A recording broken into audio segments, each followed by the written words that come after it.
पाकिस्तान की कहानी अपने बच्चों को जो है आपने जरूर सुनानी है ताकि वो पाकिस्तान की कहानी ना भूलें. Well, our forefathers they thought that we are different from the Hindus in every possible aspect of life. Our religion is different, our customs are different, our traditions are different, our thoughts are different, our ambitions are different. That was the foundation of the two nation theory that was laid there. That we are two nations. We are not one nation. So because of that, our forefathers, they struggled, mounted that incessant struggle to create this country. नमस्कार दोस्तों, आपने पाकिस्तान के cricketer Mohammad Rizwan का नाम सुना होगा, जिनके बारे में ऐसा कहा जाता है कि पार्ट टाइम क्रिकेटर है और फुल टाइम मौलाना है. पाकिस्तान के आर्मी के जनरल की बात सुनने के बाद, पाकिस्तान के आर्मी जनरल है असीम मुनीर, इनकी बात सुनने के बाद भी हमें ऐसा लगता है कि पाकिस्तान के army general part time army के लिए काम करते हैं या आर्मी जनरल के रूप में काम करते हैं और फुल टाइम मौलाना के रूप में काम करते हैं. इनकी बातों से तो हमें ऐसा ही प्रतीत होता है. इन्होंने इस भाषण में साफ साफ बोला है कि we are different from Hindus in every aspect because our religion are different, our customs are different, our traditions are different, our thoughts are different and our ambitions are different. हम हर एक तरीके से, हर एक प्रकार से हिंदुओं से अलग है, क्योंकि हमारा धर्म अलग है, हमारी प्रथाएं अलग है, हमारी परंपराएं अलग हैं, हमारे विचार अलग है और हमारी महत्वाकांक्षाएं या हमारे सपने अलग है. लेकिन केवल यही कारण नहीं है जो हिंदुओं को और मुसलमान को अलग बताते हैं. देखो, जब मैं हिंदुओं की बात करूंगा तो मैं भारत की बात करूंगा और जब मैं मुसलमानों की बात करूंगा तो मैं पाकिस्तान की बात करूंगा. हिंदुओं और मुसलमानों के अलग अलग होने के केवल इतने ही कारण नहीं है, या भारत और पाकिस्तान के अलग अलग होने के केवल इतने ही कारण नहीं है, और भी बहुत सारे अनेक कारण हैं जिनके बारे में शायद पाकिस्तान के आर्मी जनरल ने बताया ना कि why we are different from each other, because we are choosers, you are beggars, we are super power and you are super poor. हमारी अर्थव्यवस्था दुनिया की 5वीं सबसे बड़ी अर्थव्यवस्था है और पाकिस्तान की अर्थव्यवस्था, तुम्हारी अर्थव्यवस्था दुनिया में 41 नंबर पे आती है. हम दुनिया के सामने भीख नहीं मांगते हैं, तुम दुनिया के सामने कटोरा लेके भीख मांगते हो, गिड़गिड़ाते हो. हम दुनिया को कर्जा देते हैं, तुम दुनिया से कर्जा लेते हो. और भी बहुत सारे कारण है. हम आईएमएफ से कर्जा नहीं लेते हैं, आईएमएफ हमें ग्रे लिस्ट में नहीं डालता है. तुम आईएमएफ से कर्जा लेते हो, आईएमएफ तुम्हें ग्रे लिस्ट में डालता है और आईएमएफ तुम्हें लताड़ लगाता है, आए दिन तुम्हें सुनाता रहता है. हम इसलिए भी अलग हैं क्योंकि हम बाप हैं और तुम बेटे हो. हम काबिल बाप हैं और तुम नाबालिग बेटे हो, एक काबिल बाप के नाबालिग बेटे हो. इसलिए भी हम अलग हैं. हम इसलिए भी अलग हैं क्योंकि हम ओसामा बिन लादेन जैसे आतंकवादी को देश में पनाह नहीं देते हैं. तुम ओसामा बिन लादेन जैसे आतंकवादी को देश में पनाह देते हो. हम इसलिए भी अलग हैं क्योंकि हम आतंकवाद पैदा नहीं करते हैं, आतंकवादियों को पैदा नहीं करते हैं. तुम आतंकवाद को पैदा करते हो, आतंकवादियों को पैदा करते हो. पूरी दुनिया में जहां पर भी आतंकवाद पाया जाता है उसमें पाकिस्तान का नाम जरूर आता है. दुनिया में हर दूसरा आतंकवादी पाकिस्तान से बिलोंग करता है. पाकिस्तान में बहुत सारे टेररिस्ट ग्रुप आपको मिल जाएंगे और ये आतंकवादी ग्रुप, टेररिस्ट ग्रुप पाकिस्तान की आम जनता को, बच्चों को, महिलाओं को, खुद को ही मार देते हैं. इतने खराब हालात हैं. हम इसलिए भी अलग हैं क्योंकि हमारी सेना तख्ता पलट नहीं करती है, तुम्हारी सेना तख्ता पलट करती है. हमारी सेना हमारी बहन बेटियों का बलात्कार नहीं करती है, तुम्हारी सेना तुम्हारी बहन बेटियों का बलात्कार करती है. हमारी सेना केवल लड़ाई लड़ती है, देश को प्रोटेक्ट करती है, देश की सुरक्षा करती है. तुम्हारी सेना देश की सुरक्षा करना तो छोड़ो, इसके अलावा वो देश को चलाने के लिए ठेके लेती है. सेना लड़ाई को छोड़कर और बहादुरी को छोड़कर बाकी सारे काम करते हैं तुम्हारे देश के अंदर. हम इसलिए भी अलग हैं क्योंकि हम सरेंडर नहीं करते हैं. हमारी सेना सरेंडर नहीं करती है, तुम्हारी सेना सरेंडर करती है. तुम सरेंडर करते हो. 93,000 पाकिस्तानी सोल्जर्स ने भारत के सामने समर्पण किया था और एक Guinness book of world record में रिकॉर्ड बन चुका है. हम इसलिए भी अलग है कि 4 युद्ध हमने जीते हैं.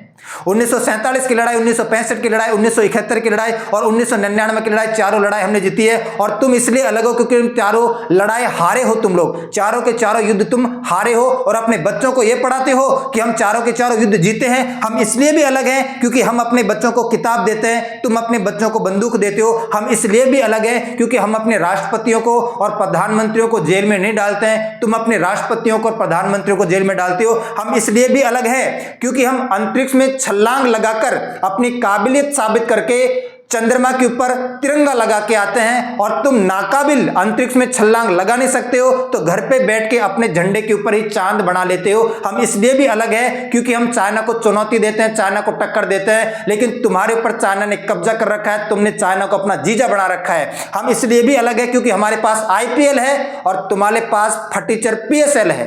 हम इसलिए भी अलग है क्योंकि हमारे देश में केवल 5% महंगाई है और तुम्हारे देश के अंदर 15% महंगाई है। हम इसलिए भी अलग है क्योंकि हमारे देश में केवल 5% गरीबी है और तुम्हारे देश में 40% गरीबी है। हम इसलिए भी अलग है क्योंकि हम अल्पसंख्यकों का सम्मान करते हैं, उनको स्वतंत्रता पूर्वक जीने देते हैं।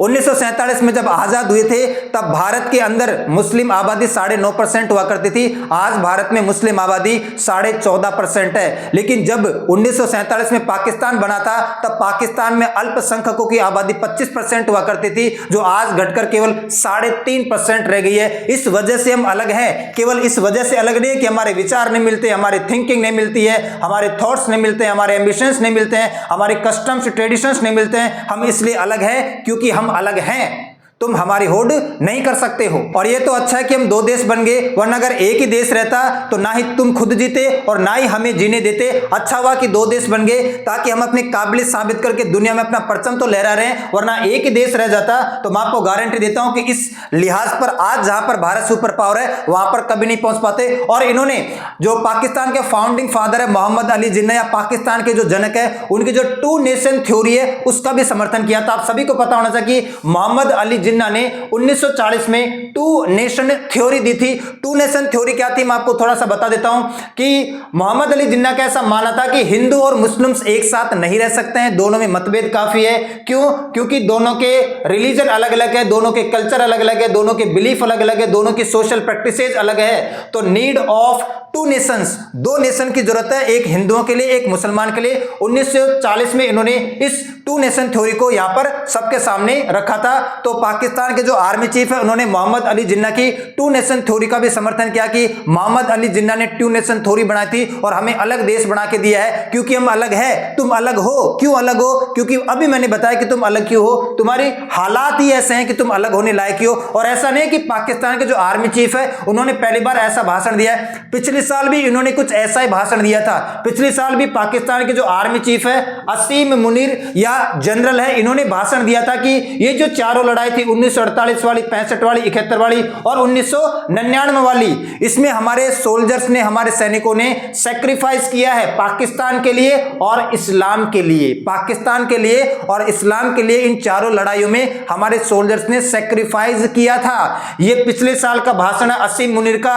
इनके भाषण से क्या लगता है? अभी इन्होंने कहा कि we are different from Hindus, और पिछले साल इन्होंने कहा था कि इस्लाम को बचाने के लिए हमारे सोल्जर्स ने सैक्रिफाइस किया है। यानी वो देश अन्य समुदायों का है ही नहीं। पाकिस्तान केवल मुसलमानों का देश है, मुस्लिम कम्युनिटी का देश है, वो अन्य समुदाय के देशों का है ही नहीं। वो हिंदुओं का भी नहीं है, जैन का भी नहीं है, बौद्ध का नहीं है, पारसी नहीं है, क्रिश्चियन नहीं है, पंजाबी नहीं है, किसी और समुदाय का देश नहीं है। वो केवल मुसलमानों का देश है। जो दूसरे समुदाय के लोग हैं, जो अल्पसंख्यक है, उनकी वहां पर कोई जगह नहीं है। उनको पाकिस्तान ठिकाने पे लगाने पे लगा हुआ है। और मैं आपको बता रहा था कि जब पाकिस्तान आजाद हुआ था तब 25% माइनॉरिटी अल्पसंख्यक हुआ करते थे, अब वो घटकर 3.5% रह गए हैं। तो पाकिस्तान केवल मुसलमानों का देश है, वहां पर और व्यक्तियों को कोई जगह नहीं है। और दूसरा, अल्पसंख्यकों को वहां पर जीने का कोई अधिकार नहीं है। पाकिस्तान उनको धीरे धीरे खत्म कर देगा।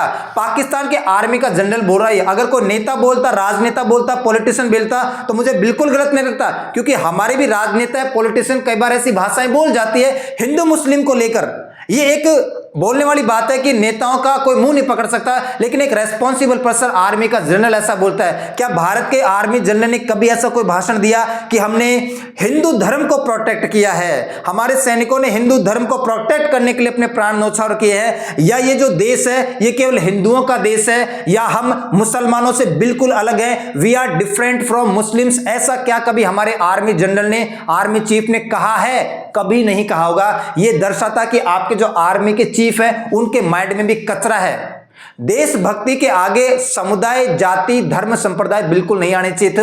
तो ये पाकिस्तान के माइंडसेट को दर्शाता है, पाकिस्तान के डर्टी माइंड को और गंदे दिमाग को दर्शाता है कि पाकिस्तान की जनता तो है ही जाहिल, नेता तो है ही जाहिल, आर्मी का जनरल या आर्मी की सोच भी इतनी गंदी है, ये मुझे विश्वास नहीं हो रहा है। दूसरा, इनको इतनी अंग्रेजी सिखाई किसने भाई? किसने सिखाई इतनी अंग्रेजी? इतने फटाफट अंग्रेजी बोल रहे जैसे रट के भाषण आए हो।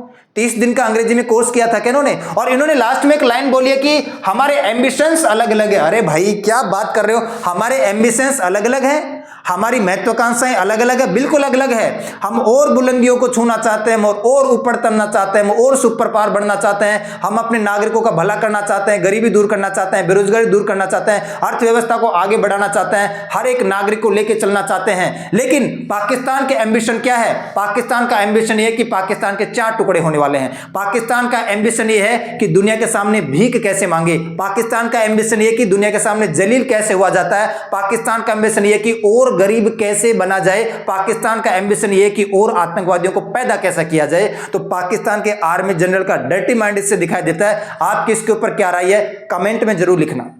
तो आज के लिए इतना ही करते हैं, मिलते हैं नेक्स्ट क्लास में, तब तक के लिए सभी को धन्यवाद।